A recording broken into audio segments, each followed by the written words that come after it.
start to draw down the water. About 4 inches is our target. It could go up to 6 inches, depending if we have rainfall in the meantime. It can freeze up to, if the winter is nice and strong and cold, it can freeze up to 60% this Aryan mustard color of the milfoil on our lake. And these areas are too shallow to cut.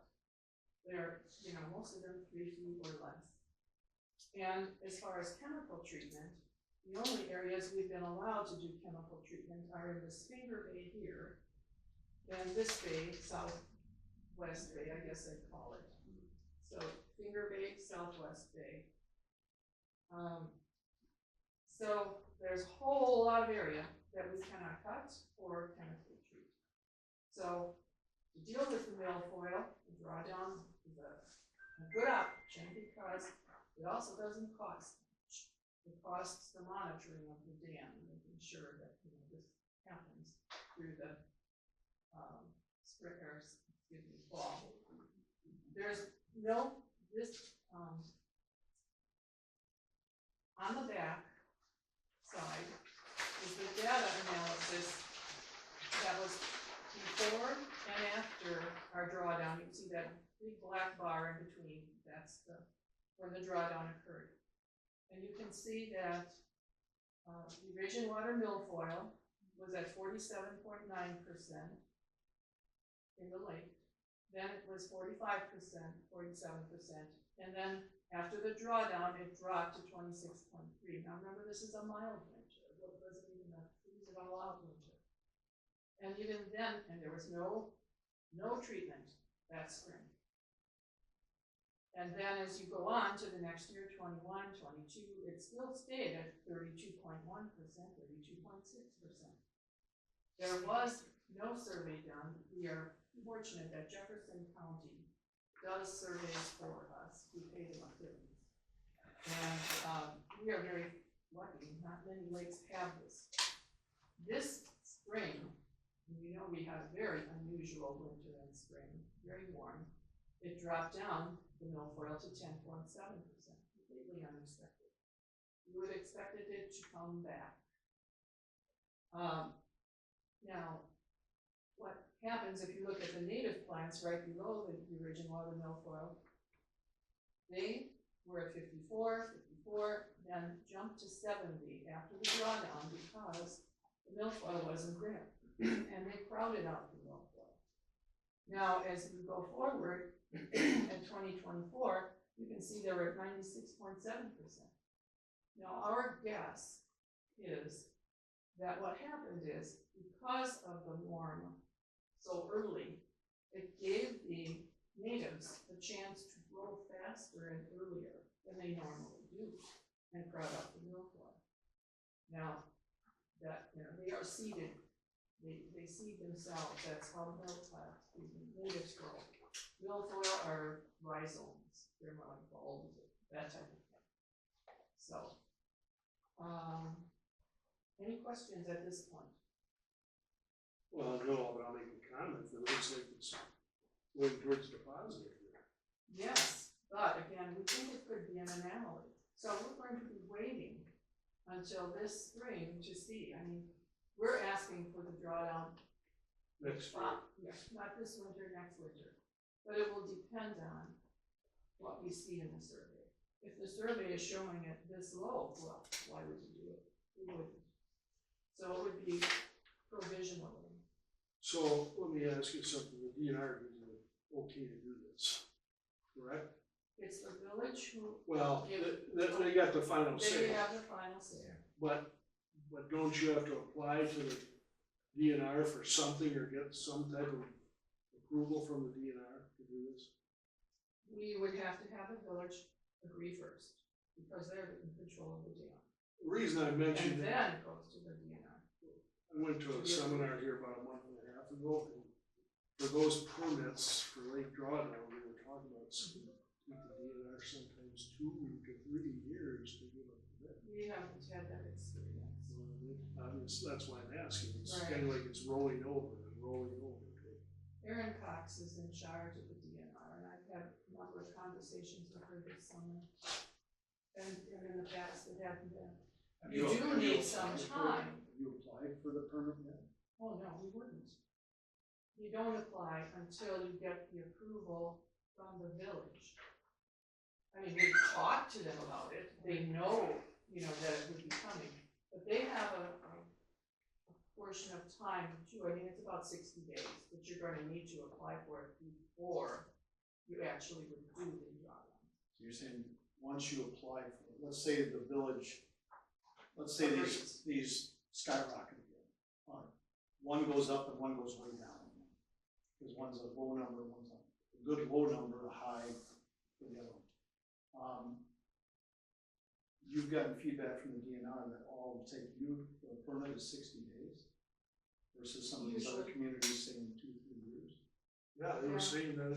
Well, we've done it Jake. before too, and we've had DNR input and help along the way, like for the last one. Yeah, I And mean, we've they've got been a lot of several meetings. contact with the DNR.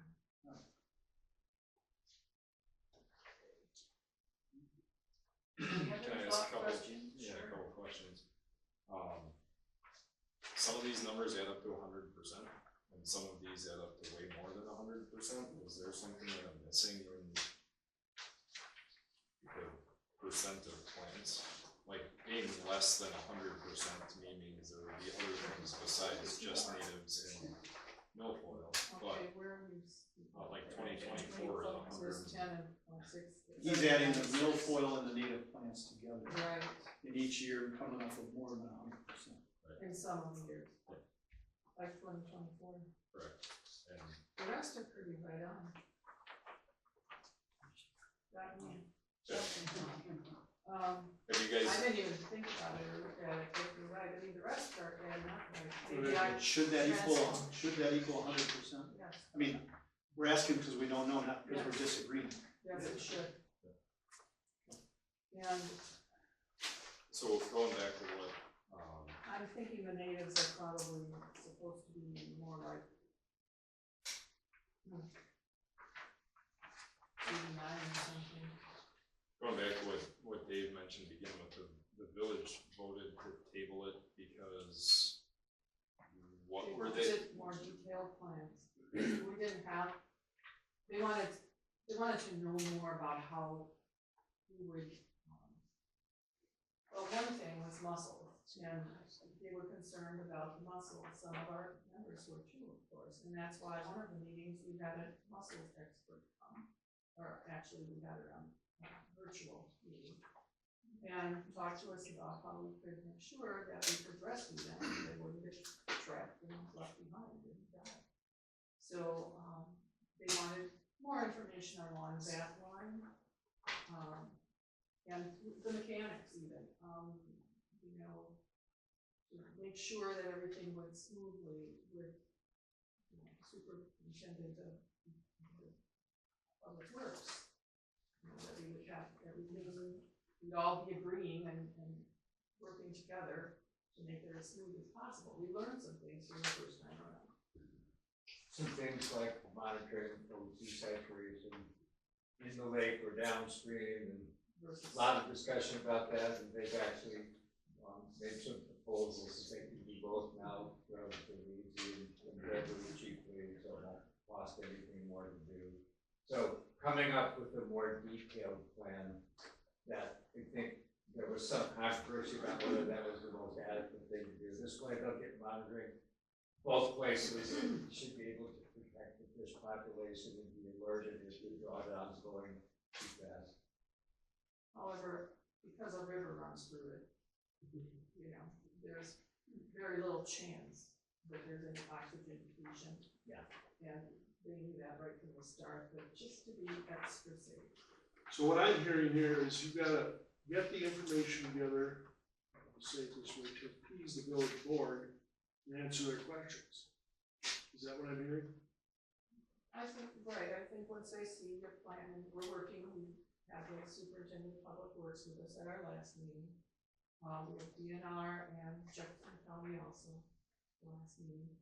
Try to pull it together as seamlessly as we can, and then let them know, you know, again, request that it would happen this coming winter, providing that we would get the survey results that showed that it was needed. Once you get those survey results, will you commit to coming back and talking to this board before anything's done and showing us those updated numbers? Correct. Certainly. Yeah. Absolutely. Well, I'm speaking for Send you, them. but I would we can like, send you the numbers as soon as they're available. send them to us, and Yeah. if we'd like to discuss, we can reach out. Sure. You guys okay with that? Well, absolutely. Well, I've got a question for somebody who's sitting in the back there. Mike, let's on this side. Yeah, no, I know, we're gonna give Mike his chance to talk, I wanna finish over here, if that's okay. So in the blue area of the water, everything, all those numbers will be 4 foot down. In the blue It's a area, possible 4 foot drawdown, so obviously 4 foot, the mustard color is all gonna be dry. The blue would just, every depth number here would just be reduced by 4 foot, actually it's 3 feet 8 inches, roughly 4 foot. Okay. just to be clear, because the culvert going under Highway 59 will only allow that amount. of drawdown. In your schedule, and thanks for providing the prior meetings and what was discussed and everything. On your June 17th meeting, we discussed potential dredging plans. Can you explain those to us? Well, I'd like to finish with this last portion. Oh, sure, go ahead. Didn't know you had more. Yes. And this has to do, there's a lot of concern, of course, for the fish that we have in our lake, and we certainly wouldn't want anything bad to happen to them. So the DNR has been doing some electrofishing, not every year, of course, but in 2016, 2021, and then there was some white netting in 2023. So pre is the white. If you do catch per mile, it's the easiest to compare. That's why that's in the chart, Are you in the upper chart or the lower? upper chart. And so if you look pre drawdown, you can see if you look at any of these species and compare it to 2021 in the green, catch per mile increased after the drawdown in every case. For You're every gonna have to species point of out fish. which numbers you're looking at. In the chart, here, up here, where it's catch per mile, that's the rest of these columns have a catch per, like, tenths of a mile, 2 miles, you know, it varies. So if you then make it equal out to per mile, you'll see in the white column, 2016, catch per mile 0, and then catch per mile 8 in 2021 for black crappie. If you can, look at any one of those, and you'll see that they did increase, in fact, after the When was the drawdown. drawdown? 2019-20. The winter of. So, we wanted them to do that right away in 20, in the spring, but it was COVID, they had not enough staff members, so they did it the following year. But you can see we did not lose numbers. Even then, they tried pipe netting to get a better handle on the northern pipe. And you can see that increased catch per mile, though it didn't work. It is not a good method to do it because we're too much silt and muck, the nets get clogged up, and so, but they still did end up with more than we had before. Now, looking at the bottom graph, this is now size. It has the amount as well as the size. If you look at the bluegills, 7.1, this is 2016, the little blue, or big blue dot, and then compare it to 2021, 7.8. It gained some. Okay, there was growth. Largemouth bass, 19.6, but it was 19.1. However, we're talking about 37 that were caught in 2016 and 81 in 2021. So I mean, we're talking double the amount. And so, the size is pretty relative to the first time. Then you look at the northern pike, there was only one caught. it was 23.6 inches, and then there were 15, and it was 28.2. So I mean, even the size, there is growth. It isn't like we're down. So that's, I mean, we're giving you the data that we have. This is the data we have. You know, it's, I mean, there are a lot of stories out there, but this is data. I think other, and we'll get to that, but I think there was other data provided as well. Okay, accept this as data. From here. Okay. I just said I accept this data. On the back side is a list of reasons why have a drawdown. To freeze out and reduce the Eurasian water milfoil up to 60 acres of shallow water. That's the only way we're going to freeze out that much, or even treat that much milfoil. There's no other way. And it's a natural method. We don't have to use chemicals in our lake. It saves money. We don't need to do chemical treatment in the spring. There is some compaction of the silt that was washed down when the upper dam broke.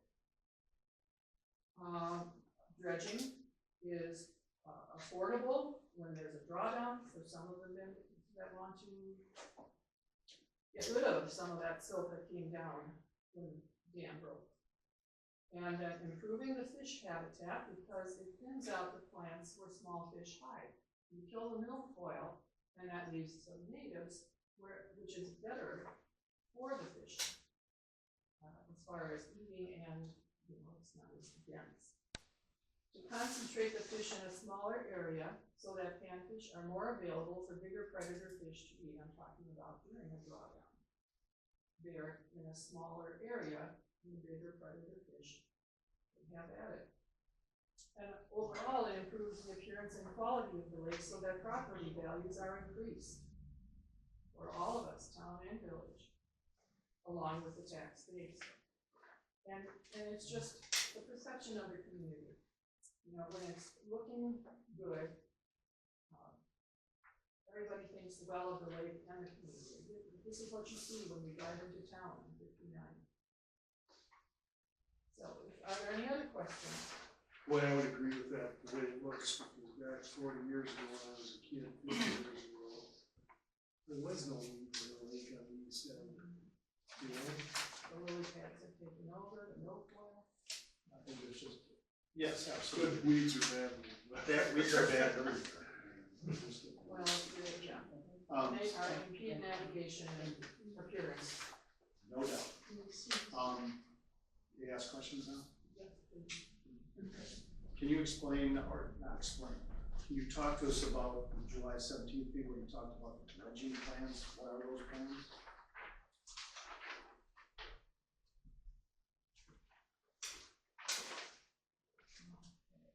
If I brought them along, I wasn't expecting to talk about that.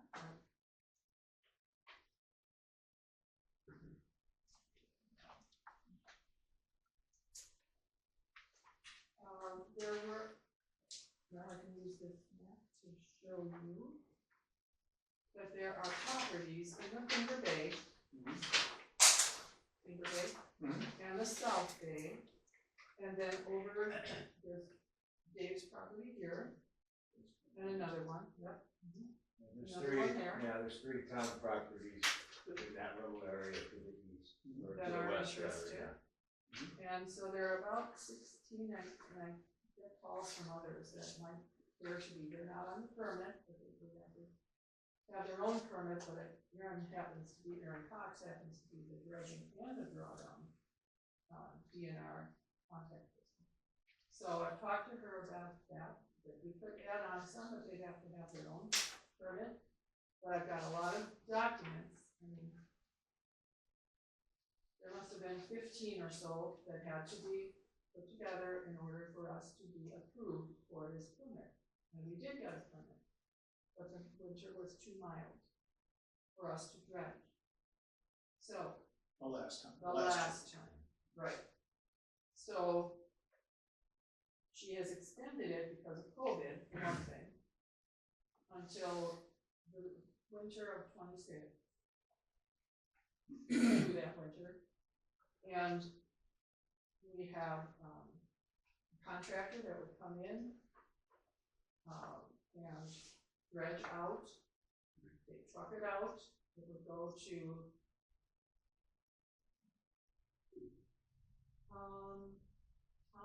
Jacob? out on E, Oh, yeah. Tom Burlingham has agreed to take the spoils and. Exactly. And so the permit's already, we have that permit, but that's dependent, if we were to try to dredge while there's water in the lake, it's incredibly expensive and it just, we couldn't possibly. afford Yeah. it. Understood. But that's not what's driving this. Okay. Now, again, the dredging would be contingent upon a consistent hard freeze again. Yes. How much frost do they need? At least 18 inches of backbone. It has to do with, 2 weeks below a certain temperature. So, know what it is at this moment. Get them out there and it's not hard enough. They're not getting them out. And they can put down maps. We do have some closer access points than we did before. So that would help too, as far as not such a long stretch to have to go on the lake bed. So,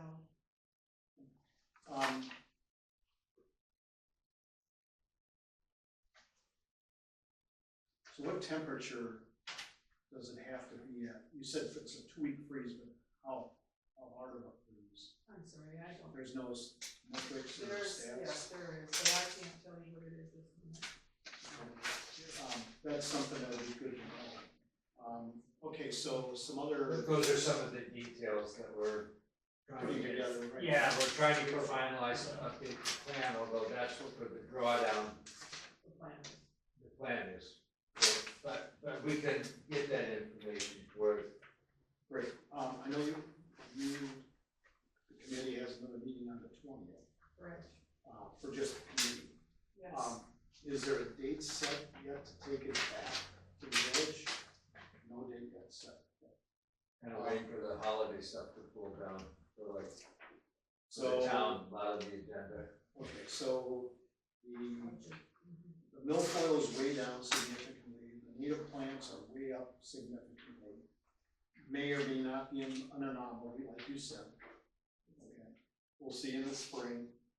Is there a certain metric number on each that would be your go, no-go? The last time you could Number? see it was about 46%. So I think we'd be looking at something in that neighborhood. So you'd wanna see if it, so if it went up to 20% and down to 85%, you probably wouldn't pursue it. If it went up to 40 again, and back down to 65, 70, you would wanna pursue it. So that's a decision point. Not that the Farmer's Almanac is no predictive weather thing, but I'm sure, there'll be some feedback.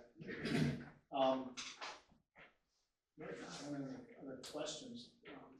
I wondered if Mike had something to say now. Thank you very much, Carol. Yes, thank you, Carol. Thanks, David.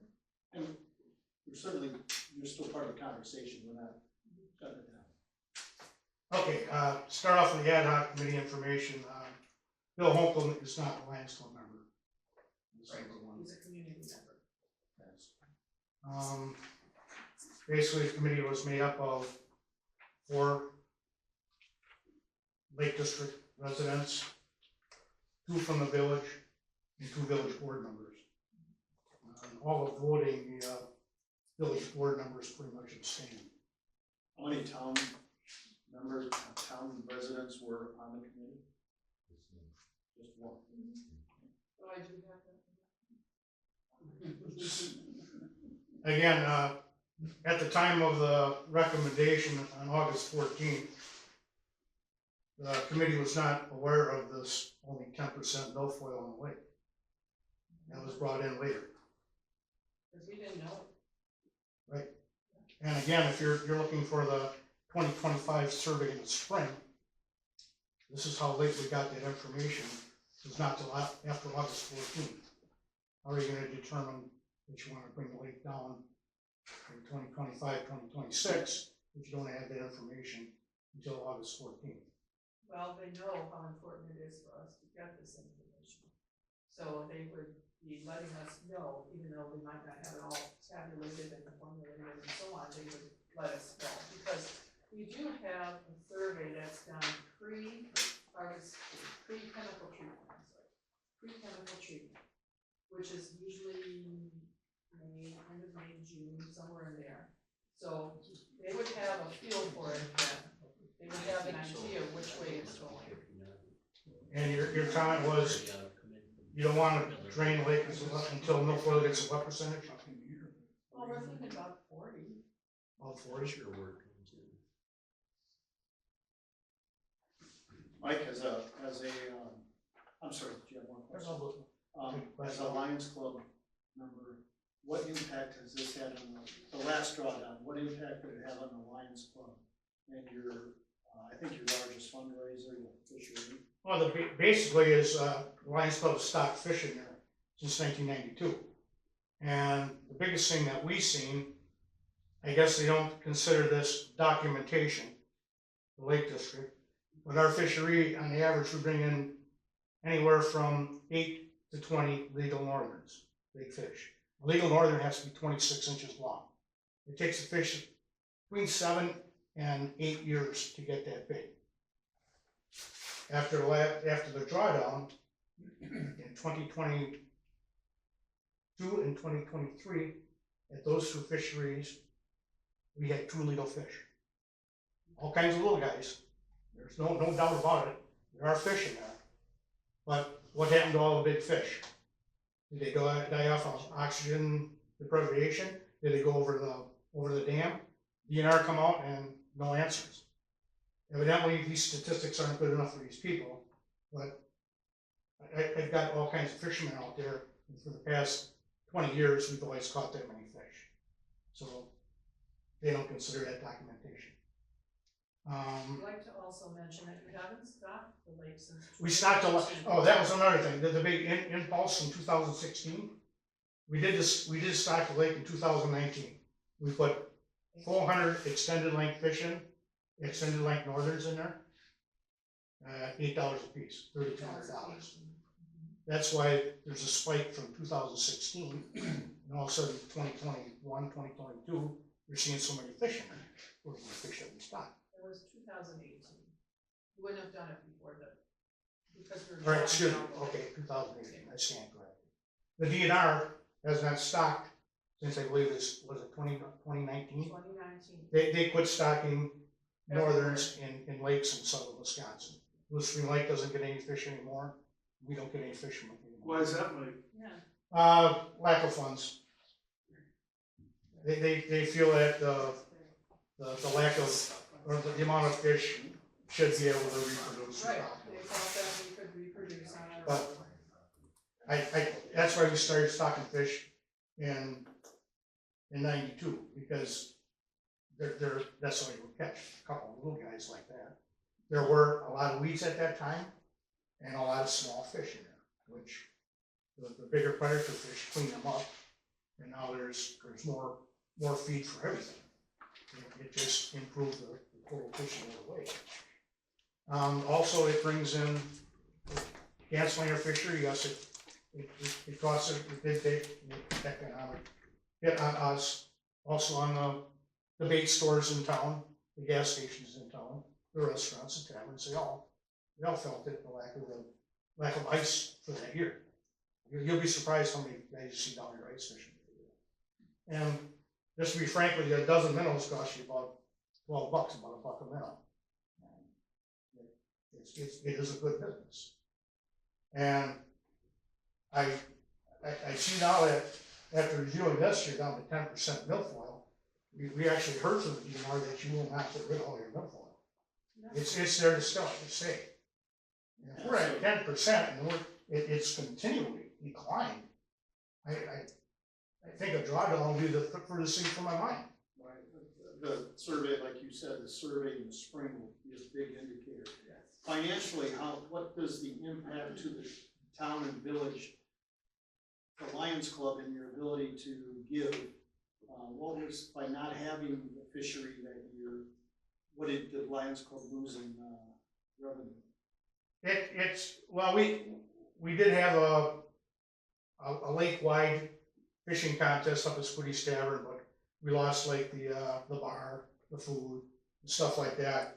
I would say, on a typical fishery, we'll bring anywhere from $5,000 to $10,000. That's our profit. And that time? Yeah. That year you made how much? Probably, I think we made about 3. Wouldn't you have data that would tell you specifically how much you made through the years and how much you made that year? I think we don't go back so far. We don't go back. We don't keep records that long. There's why? Do you, Mike? We're not audited. We're not audited. Well, Mike, the fishery to catch numbers, is that something you keep records of and you can put a little spreadsheet together for us? Well, I basically don't keep them either. I know how many fish we catch. I've got a board. We used to do hourly prizes. Yeah, right. And every hour, Right. they're all filled up. There's a couple times where maybe 2 of the hourly board didn't have bass. So I've got panfish. I've got at least 8 panfish. I've got usually 8 to sometimes 6 bass. But you don't keep the records? No. I got 12 northern. You know, there's 8 classes for northerns, and every time we give out the prizes for northerns, so I know there's at least 8 caught. I can. and as you mentioned, I think previously in another meeting, you're not worried at all about the bluegills. They're going fine. The bass have been fine. You've been getting prizes for those. It's the northern.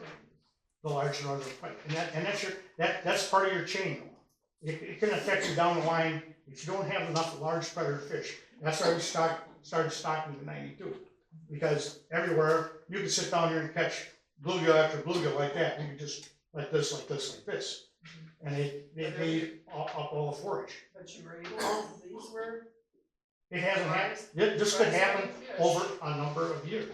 This might take. It could be a 10-year, 10, 20 year. A 20-year phase. But we were catching prize-winning fish, the bluegills and bass. A bluegill has no size limit. Number 1. Okay, I think we had kind of, yeah, we've got to move on. We had kind of Okay. set 15, 20 minutes for this. Thank you, Mike, thank you for coming as well, but we can summarize. So nothing's gonna be decided until after the spring survey, correct? Well, as far as if we go forward for the next winter, correct. So the village will not be making any decisions until after the survey comes in and the results are published, correct? Well, I think we will be asking them to approve it provisionally based on the survey results. As opposed to waiting for the survey results so all parties can review it? That will slow things down. Well, yeah, but we wanna get it right? Of course we do, and we will. We can still get the approval provisionally so that we're ready to move as soon as we find the results or not move. Because, they don't hold meetings every Well, Monday night. we can continue the discussion on this one. Appreciate all of you coming in and talking about this issue with us. Thank you. So, thank you very much. So on the 20th, we're going to be working on it. Just so you're aware, reimbursed. And by the way, the members, Kathy told me this is how she figured the membership. 4 from the Lake District, because we're the ones who volunteered at a meeting when she put this together. And 4 from the village. She sees the board members as community.